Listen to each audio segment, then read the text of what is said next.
तो जोङो जाहाथे जोंनि साब डिभिजन एलेकायाव अकल जों बे साब डिभिजननिफ्राय जों जागायदों जाहाथे जोंनि बे साब डिभिजन एलेकायाव जाहाथे जोङो ड्राग्सखौ जोङो फ्रि खालामनो हायो उदां खालामनो हायो दा बिनि थाखाय जोङो दिनै भेरगाव जिल्ला बुनसुआ मोनसे हाबाफारि लादों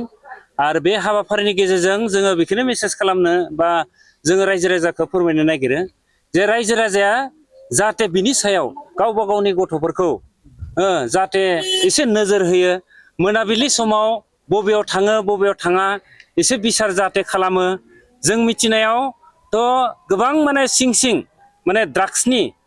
ड्राग्स जानाया सोलिगासिनो दङ गामि लेभेलफोरावबो हाबबाय खना खनला हाबगासिनो दङ दा बिनिखाय बेफोरबायदि मेसेजखौ जों मोननानै जों दुखु मोनदों आरो जाहाथे बिनिफ्राय आरोबाव जाहाथे बारानिफ्राय बारा जालाङा दा बिनिखायनो बे बाहाय जि माने माबानाय सोलिबाय थानाय बेखौनो जोङो जुदि दानिफ्रायनो जुदि जोङो सांग्रां बयबो जुदि सांग्रां जायोब्ला निश्चय जोङो साब डिभिजन एलेकायाव मोनसे माने मोजां गोजोन मोनसे बारहावा जों सोरजिनो हागोन जोङो बेखौ फोथायनाय दङ दा बिनिखायनो जोङो बुनसुनिफ्राय बेखौनो माने गोख्रों रावजों जोङो माने जों खावलायो जे गासैबो जाहाथे बे ओनसोलनि रायजो राजा जों लोगोसे माखासे इन्टेलेक्सुयेलफोर फोरोंगिरिफोर माने एनजिअफोर बिनि जिखिनि पुलिस प्रखाखनफोर लोगोसे माने मेडिकेलनि जिखिनि जोथोनगिरिफोर दा बिथांमोनाबो गासिबो जों ज' जानानै जों जुदि फाइट खालामोब्ला बेखौ जोङो उदां खालामनो हागोन होननानै जोंहा फोथायनाय दङ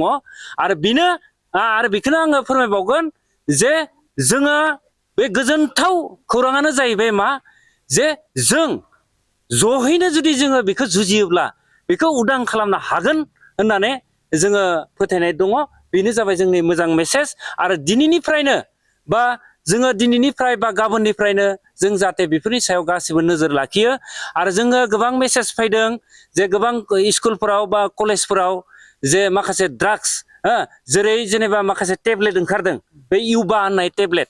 बे इउबा डेनड्राइट बेफोरबायदिखौ माने कप सिराप बेफोरखौबो सोबनानै खायसेया निसा लायो होननानै जों मिथिना मोनदों जाहाथे माने जोंनि फार्मासिस्टफोराबो माने मुलि फानग्रा जायफोर दखानिफोर जे बिथांमोना जाहाथे प्रिसक्रिपसन गैयालासेनो बेफोरबायदि निसा जातीय बुस्थुखौ जाहाथे होआ दा बिनि थाखाय जोङो रिकुवेस्ट खालामदों खावलायदों जे दासे जोंनि माने फार्मासिस्टफोरा जाहाथे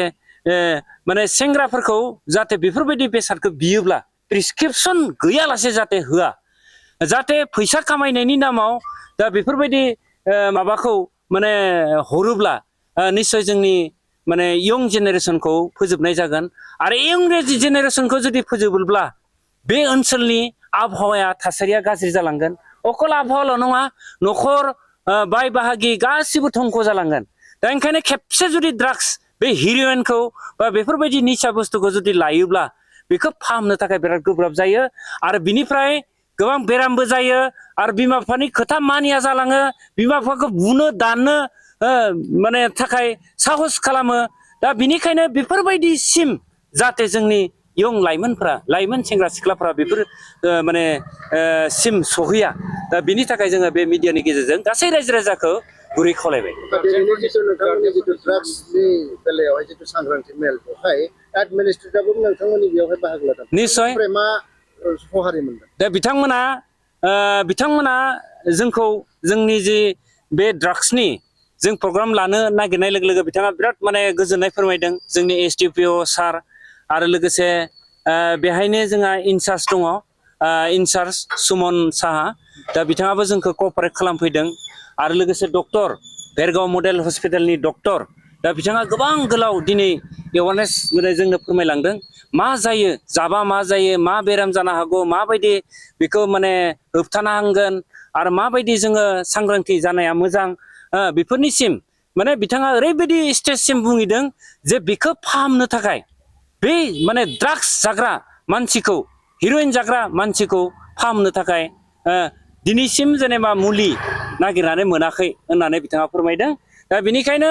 गोबां माने अनुष्ठानफोर दोङो होनना बुंदों बिथाङा जे ड्राग्सखौ माने ड्राग्स जाग्रा दा बेखौ माने कन्ट्रल खालामनो थाखाय गोबां अनुष्ठान दोङो खिन्थु बे अनुष्ठाननिफ्राय फैखांनायनि उनावबो बे गथ'आ आरोबाव ड्राग्सखौ जाफिनो होननानै बिथाङा बुंदों। दा बिनिखायनो जाहाथे बेफोरबायदि समस्यासिम जाहाथे सहैया, दा बिनि थाखाय जोङो रायजो राजाखौ जों खावलायदों, बिमा बिफाखौ जोङो दिथागिरिफोरखौ जों खावलायदों। जोंनियाव दिनै जोंहा माने जोंनि सुमन साहा बिथाङाबो जोंखौ बाहागो लाफैदों। एसडिपिअ सारा बे खाथि खाला कलेज गोबां जायगाफोराव बिथाङा प्रग्राम लागासिनो दङ बे ड्राग्सनि सायावनो। आरो लोगोसे बिथाङा मोनसे प्रग्राम लादों, जों नुबाय थादों, बे जाबाय उन्दै माने माबायावनो हाबा जानाय, बैसोआवनो हाबा जानाय। दा बेफोरबायदि प्रग्रामखौ बिथाङा लागासिनो दङ।